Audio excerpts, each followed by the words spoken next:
Hello student, welcome you all in the 8th standard. जैसा कि आपको पता है कि लॉकडाउन में हमारे जो है स्कूल जो है बंद है, तो हम लोग अपनी जो स्टडी है वो ऑनलाइन शुरू करते हैं। हमारी ये स्टडी हमारे क्लासरूम जैसी तो नहीं हो सकती है, पर फिर भी हम इसको इंटरेस्टिंग बनाने की कोशिश करेंगे। और अगर आप हमारे साथ पढ़ाई में हमारी हेल्प करेंगे तो ये हमारी जो स्टडी है जो हम लोग ऑनलाइन कर रहे हैं ये बहुत ही इंटरेस्टिंग हो जाएगी। तो आज हम लोग अपना पहला चैप्टर जो है वो शुरू करते हैं। अगर आपके पास बुक है तो हमारे साथ जो है पढ़िएगा, और अगर आपके पास बुक नहीं है तो मैं उसका लिंक भेज दूँगी, तो आप उसको भी डाउनलोड कर सकते हैं। तो चलिए हम लोग अपना फर्स्ट चैप्टर जो है स्टार्ट करते हैं।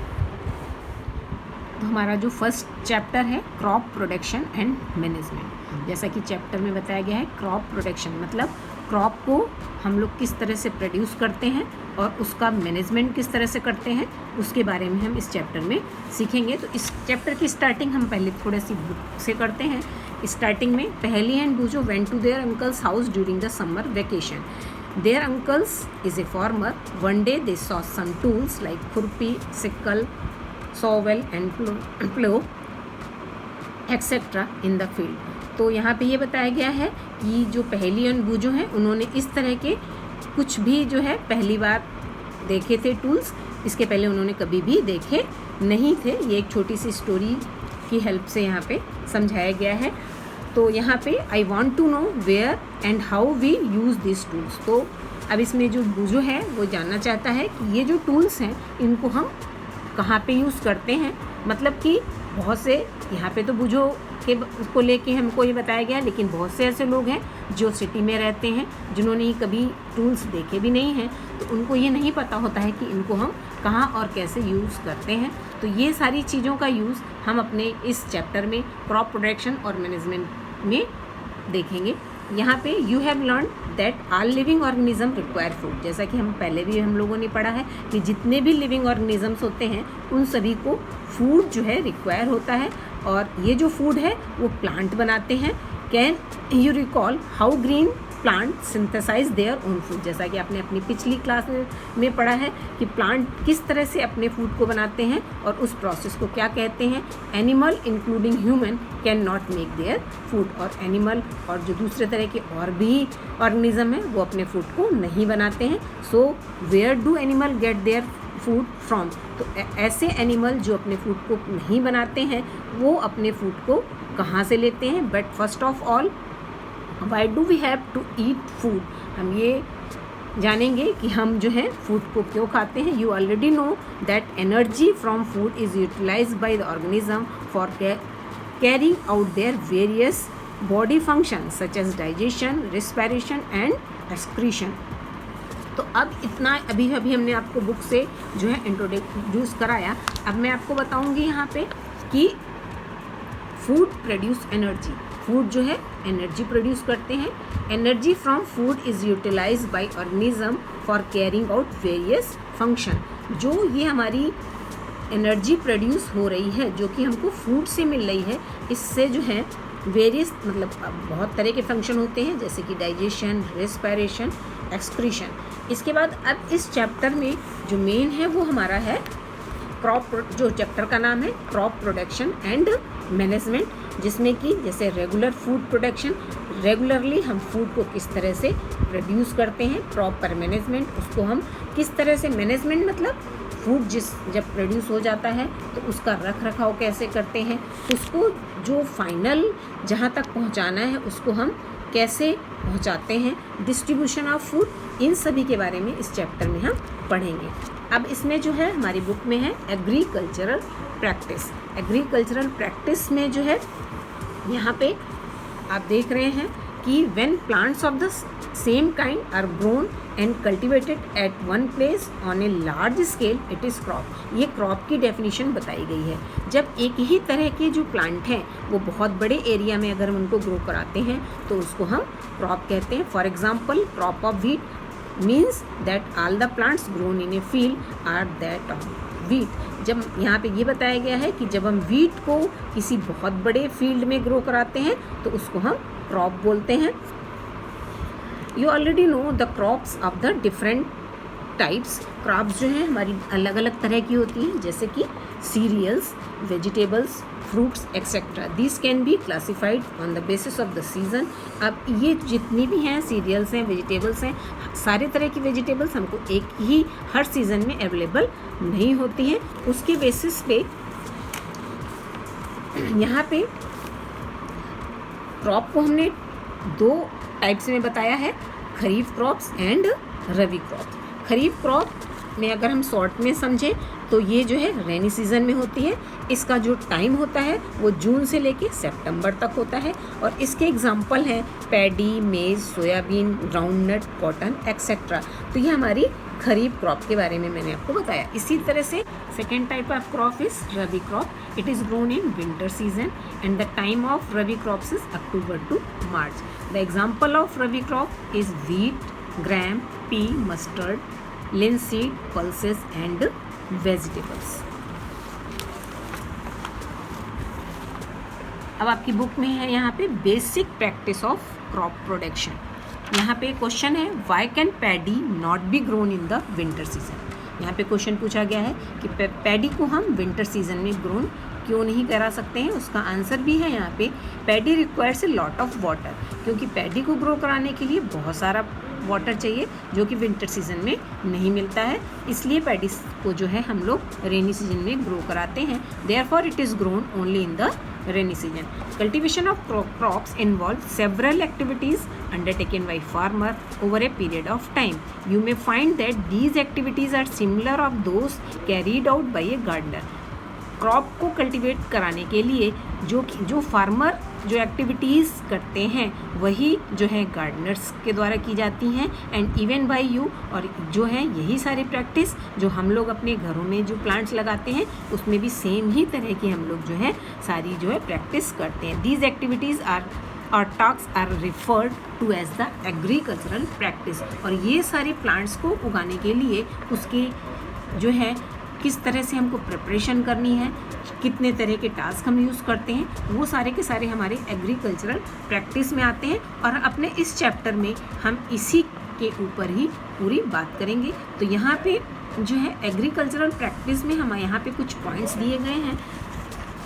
एग्रीकल्चरल प्रैक्टिस मीन्स एक्टिविटी और task for cultivation of crop. मतलब क्रॉप को कल्टीवेट कराने के लिए जो है कितने क्या क्या टास्क होने चाहिए वो जो है हमारा एक्टिविटीज़ एग्रीकल्चरल प्रैक्टिस में आता है. जिसमें कि हमारे पॉइंट्स हैं preparation of crop, sowing, adding manure and fertilisers, irrigation, protecting from weeds, harvesting and storage. अब इस चैप्टर में जो पूरा का पूरा चैप्टर है इसी पूरे पॉइंट्स को लेके है. तो यहाँ पे हम वन करके आपको सारे पॉइंट्स क्लियर करेंगे.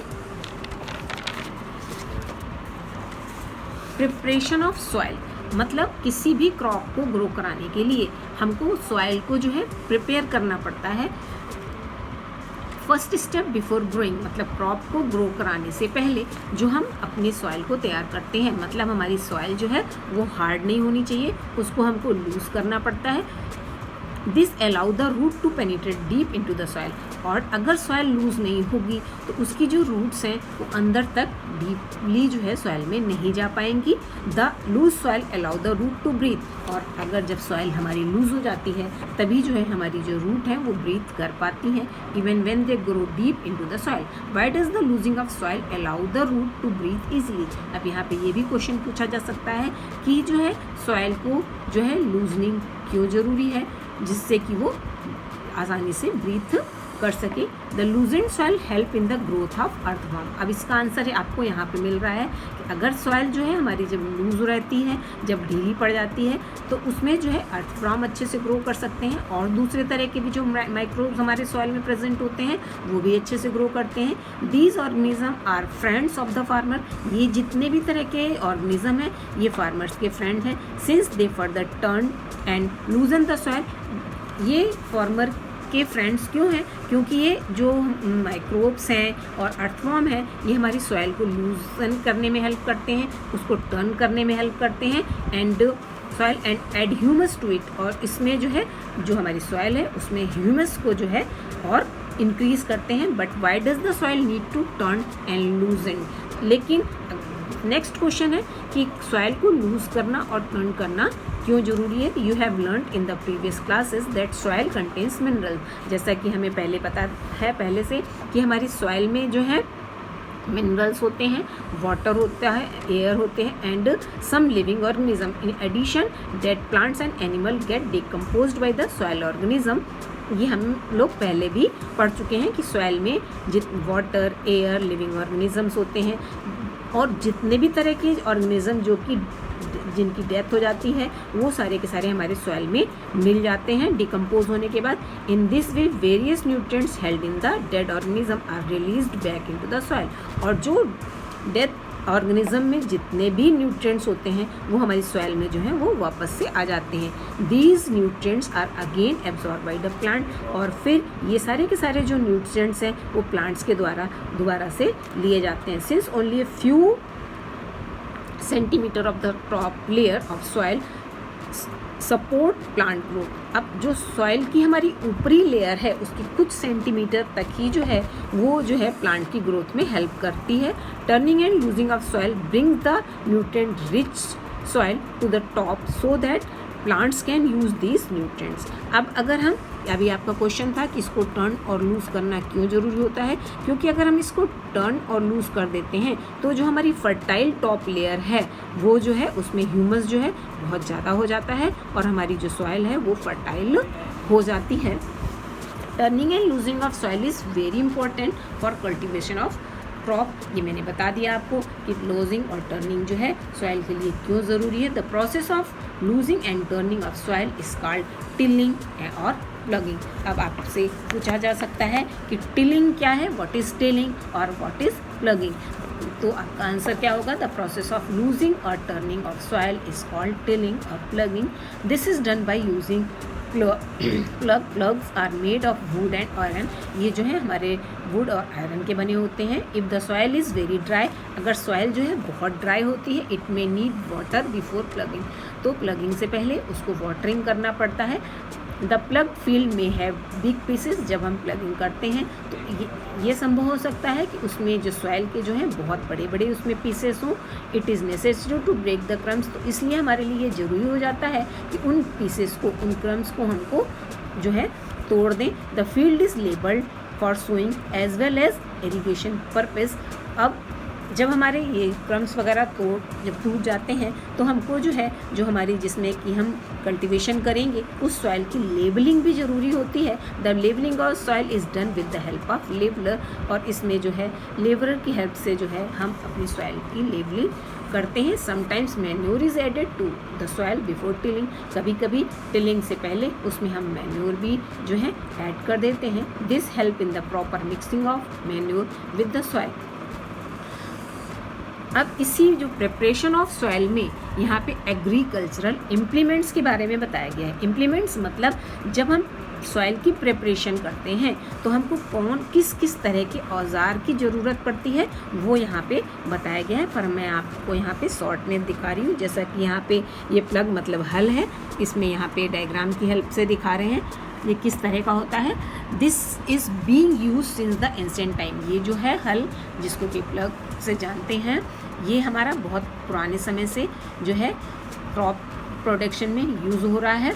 For tilling the soil, adding fertiliser to the crop, removing the weeds and scraping of the soil etcetera. इन सभी चीज़ों में इसका हम यूज़ करते हैं। This implement is made of wood and is drawn by a pair of bull और other animal, horse, camel etcetera. जहाँ जैसा कि आप दिखा रहे हैं इसको हम यहाँ पे किसी भी एनिमल की हेल्प से, जैसे बुल है, हॉर्स है या कैमल की हेल्प से इसको यूज़ कर सकते हैं। It contains a strong triangular iron strip. अब ये किस तरह का होता है यहाँ पे ये बताया गया है कि इसमें जो है आयरन की जो है एक स्ट्रॉन्ग जो आयरन की स्ट्रिप होती है। The main part of the plug is long log of would which is called the plug stock. जैसा कि यहाँ पे दिखा रहे हैं ये जो लंबी सी यहाँ पे यूज़ हुई है। There is a handle at one end, इसके एक साइड में हैंडल होता है। The other end is attach to the beam which is placed on the bull neck. अब हम इसके आगे बढ़ जाते हैं। जो सेकेंड हमारा जो इम्प्लीमेंट्स है हो, It is simple tool which is used for removing weeds and for loosening the soil. ये सारे के सारे जितने भी इम्प्लीमेंट्स हैं सबका यूज़, जैसे आपने यहाँ पे देखा रिमूविंग द वीड्स, इससे भी हम वीड को रिमूव कर सकते हैं, इससे भी वीड्स को रिमूव कर सकते हैं. It has a long rod of wood or of iron. A strong, broad and bent plate of iron is fixed to one of its end and work like a blade. जैसे यहाँ पे आप देख रहे हैं, यहाँ पे हो का डायग्राम दिखाया गया है. इसके बाद कल्टीवेटर. अब जो आजकल जो फार्मर्स यूज़ करते हैं वो जो है कल्टीवेटर होते हैं. Nowadays plugging is done by the tractor driven cultivator. The use of cultivator saves labour and time. जैसा कि हमने पहले जो टूल्स बताया था, यहाँ पे एनिमल्स की हेल्प से इसको यूज़ किया जा रहा है, लेकिन अभी जो है ट्रैक्टर की हेल्प से जो है यहाँ पे हो रही है, जिससे कि इसमें हमारा टाइम भी बच रहा है. अब इसका जो मैंने बताया था एग्रीकल्चरल प्रैक्टिस का भी हमने प्रिपरेशन ऑफ सॉइल के बारे में समझा. अब इसका सेकंड है सोइंग. सोइंग मतलब बीजों को बोना. सॉइल में जो हमारी अभी सॉइल है वो तैयार हो गई है, उसको हमने प्रिपेयर कर लिया है. अब उसमें हम बीजों को किस तरह से बोएंगे उसके बारे में हम इस पॉइंट में समझेंगे. Sowing is the important part of the crop production. Before sowing good quality of seed are selected. अब सोइंग बीज तो हमको बोने हैं, लेकिन अब हमारे जो सीड्स हैं ये हमको डिसाइड करना होगा कि वो बहुत अच्छे क्वालिटी के होने चाहिए, वो ख़राब नहीं होने चाहिए. जो हमारे सीड्स हैं वो अच्छी क्वालिटी के हैं या नहीं हैं, उसके लिए एक यहाँ पे एक्टिविटी छोटी सी बताई गई है कि इसमें जो हम सीड बोने जा रहे हैं उसके पहले एक बीकर में पानी भरना है. Fill the half of the beaker and put a handful of wheat seed and stir well. उसमें जो भी सीड हम बोने जा रहे हैं उसमें डाल देना है. वेट फॉर सम टाइम, और कुछ देर तक वेट करना है. Are the seed which float on the water. इसमें से अब हम देखेंगे कि कुछ सीड्स जो हैं वो पानी के ऊपर आ जाते हैं. इसका मतलब है कि वो जो सीड हैं वो लाइट वेट के हैं. अब वो जो सीड हैं जो कि वाटर के ऊपर फ्लोट कर रहे हैं वो लाइट वेट के क्यों हैं? क्योंकि इट मे बी पॉसिबल कि उनको किसी इंसेक्ट ने खा लिया हो, जिसके कारण उनका जो वेट है वो लाइट हो गया है. तो ऐसे सीड जो कि पानी के ऊपर फ्लोट कर रहे हैं वो जो हैं हमारे सोइंग के लिए अच्छे नहीं हैं. वुड दोज बी लाइटर और heavier than those will sink. और कुछ जो है पानी में नीचे डूब जाते हैं. Why would they B lighter? वो लाइटर क्यों हैं? क्योंकि वो जो है डैमेज सीड हैं. This is a good method of separating. अब ये जो हमने एक्टिविटी बताई, इस तरह से ये जो मेथड है ये हमारे सीड्स को सेपरेट करने की बहुत ही अच्छा मेथड है. अब आता है यहाँ पे traditional tool. The tool used traditionally for sowing seeds is shaped like a funnel. यहाँ पे जैसा आपको दिखाया गया है ये बहुत पहले से ही जो है ट्रेडिशनल पुराने समय से यूज़ करा जा रहा है. इसमें एक फनल शेप्ड में जो है सीड्स को रख लिया जाता है और फिर उसमें जो है यहाँ पे एनिमल्स की हेल्प से इसमें पूरे जो हमारी सॉइल है उसमें सीड्स को डालते जाते हैं. दूसरा आता है seed drill. Nowadays the seed drill is used for sowing. लेकिन आजकल जो है हम लोग सीड ड्रिल का यूज़ करते हैं, जैसा कि आप यहाँ पे इसका डायग्राम देख रहे हैं. This tools so the seeds uniformly. और इसके द्वारा जो है जो सीड्स हैं जैसा कि यहाँ देख रहे हैं इसकी जो बराबर जो है सेम गैप्स में इसके ब्लेड्स हैं, तो जो इसका सीड्स के बीच में गैप है वो सेम रहता है और जो सीड्स हैं वो बहुत पास पास नहीं होते हैं. This tool sow the seeds uniformly at proper distance and depth. It ensure that seeds get covered by soil after sowing. लेकिन जब इसके द्वारा हम सीड को सो कर देते हैं तो इस बात का भी ध्यान रखना चाहिए कि उसको जो है सॉइल के द्वारा अच्छे से कवर कर देना चाहिए. This prevent damage cause by the birds. जिससे कि जो भी सीड हमने सॉइल में सो कराए हैं उनको कोई भी बर्ड्स वगैरह डैमेज ना करे. Sowing by using a seed drill save time and labour. और इसके द्वारा जो है हमारा टाइम और लेबर दोनों ही बचता है. There is a nursery near my school. I found that little plants were kept a small bag. Why are they kept like this? अब ये जैसे यहाँ पे पूछ रहा है कि नर्सरी में जो छोटे छोटे प्लांट्स हैं उनको जो है छोटे छोटे कैरी बैग्स में क्यों रखते हैं. कुछ प्लांट्स कुछ सीड्स ऐसे होते हैं जिनको कि हमको नर्सरी में ही पहले ग्रो कराना पड़ता है, उसको डायरेक्ट हम सॉइल में सो नहीं करा सकते। और जब वो जो हैं थोड़े से ग्रो कर हो जाते हैं उसके बाद उसको हम सॉइल में ग्रो कराते हैं। An appropriate distance between the seeds is important. अब प्लांट्स को लगाने के लिए जो हम सीड्स को सो कर रहे हैं उनके बीच में जो है डिस्टेंस प्रॉपर होनी चाहिए। अगर ऐसा नहीं होता है तो दो प्लांट्स जो हैं वो एकदम पास पास ग्रो कर जाते हैं और उनको प्रॉपर जो जो चीज़ें चाहिए, जैसे सनलाइट है, जो सॉइल से उनको न्यूट्रिएंट्स चाहिए, मिनरल्स चाहिए, वाटर चाहिए, वो जो हैं दो प्लांट्स के बीच में शेयर होने लगता है और उनमें जो है ओवरक्राउडिंग हो जाती है। This allow plant to get plant sufficient sunlight, nutrients and water from the soil. Sometimes a few plants have to be removed to prevent overcrowding. और कभी कभी जब overcrowding हो जाती है, जब पास पास प्लांट उग जाते हैं तो कुछ प्लांट्स को जो है हमको वहाँ से हटाना पड़ता है, रिमूव करना पड़ता है। तो आज हम लोग अभी यहीं तक अपनी पढ़ाई करते हैं। अपने इस फर्स्ट चैप्टर को आज हम यहीं तक पढ़ते हैं। इसके आगे का हम अपने नेक्स्ट लेक्चर में जो है पूरा करेंगे। तब तक जो भी मैंने पढ़ाया है वो आप लोग अपने घर में बहुत अच्छे से पढ़िएगा और आपको किसी भी तरह की कोई प्रॉब्लम हो तो आप हमसे कांटेक्ट कर सकते हैं।